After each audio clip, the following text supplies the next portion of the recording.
Agarwood is the name for the most expensive wood in the world. The odor of agarwood is complex and very pleasing. The resinous material of agarwood has been used for many centuries as incense and in traditional medicine. We are now with an expert in the area of agarwood preservation and production. Throughout his 20 years of research, he finds the sustainable production of agarwood in plantation-grown trees. He is also the inventor and the patent owner of the Agarwood inducement technique, Mr. Pheerapan Wijitphan สวัสดีค่ะคุณหมอ สวัสดีครับ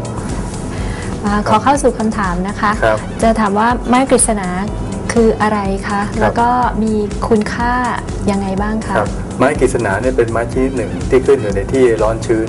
ในแถบเอเชียใต้นะไม่ว่าเป็นแถบอินโดจีนนะครับไม้กฤษณาที่เป็นไม้โตไว For the questions what Agarwood is and how high its value, Pheerapan Wijitphan explained that Agarwood is the resinous hardwood that sometimes occurs in trees, especially the ones belonging to the Aquilaria genus. Aquilaria is the fast-growing, large tropical forest tree, native to South and Southeast Asia. There are 15 species of the Aquilaria genus, and 8 are known to produce the highly sought-after aromatic resin. And of these, Aquilaria malacensis,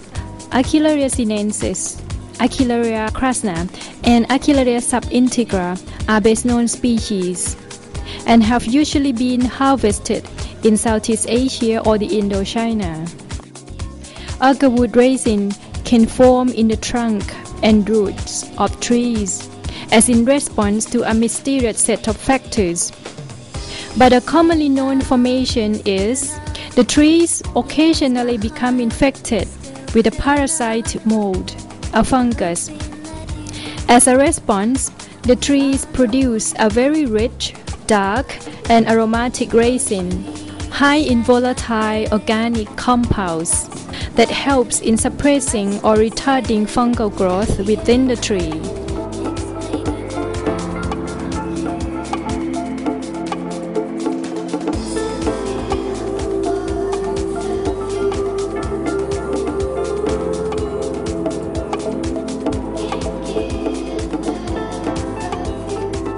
Agarwood resin can sometimes riddle a tree throughout its hardwood. It is this precious resinous wood that is treasured around the world. Agarwood is valued in many cultures for its unique fragrance and used extensively in traditional and religious ceremonies in the Middle East, in China, and in Japan. In the past, villagers or gatherers collected agarwood by cutting the wild trees in the rainforest or in the mountains. But the indiscriminate cutting of Aquilaria trees in the hope of finding agarwood resin has resulted in the depletion of wild resource. So wild Aquilaria trees are now protected in most countries, and the harvesting of agarwood is illegal from natural forests.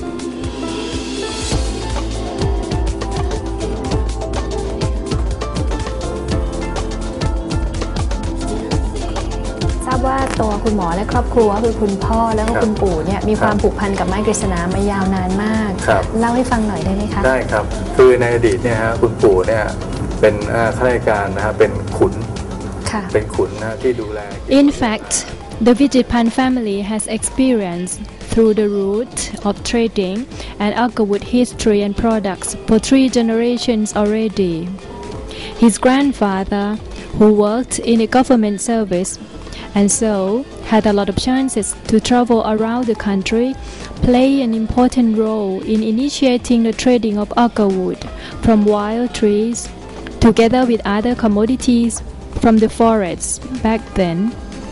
Later on, his father continued the trading as a middleman, a wholesaler, with those regular customers. Mostly, they were dealers or traders from the Middle East. They bought agarwood and its related products from the countries in this region and then sold them to the members of the elite and royal families in the Middle Eastern countries.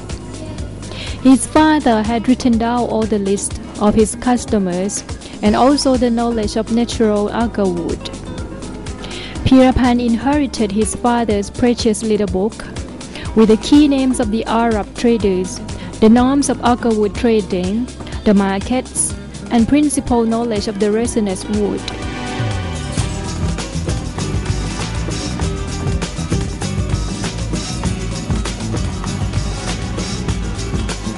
Apart from that, Pheerapan had also taken on many field trips of research and experiment on agarwood formation in a wild forest and deep in the mountains in and around Indochina with his father for nearly a decade.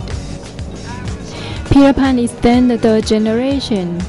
who, by a strong urge from his late father, has continued his research of agarwood production,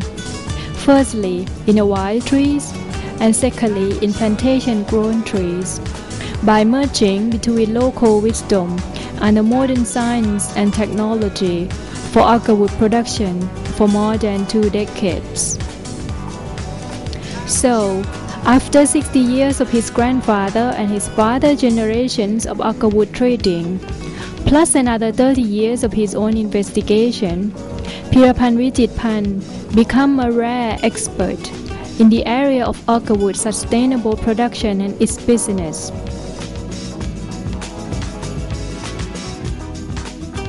Pheerapan's father forecasted that one day the natural and old-growth Aquilaria trees would become rare due to extensive harvesting by collectors of agarwood for the past centuries, and he encouraged his son to systematically and scientifically study on the sustainable production of agarwood.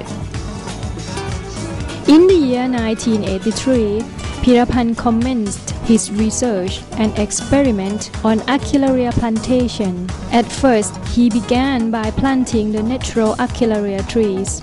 This involved taking seedlings or young plants from different species of Aquilaria, mainly the subintegra, Malaccensis, and Krishna species, growing in the wild forest all over Indochina, and then planting these seedlings in a cross-species manner in various plantations in different parts of Thailand.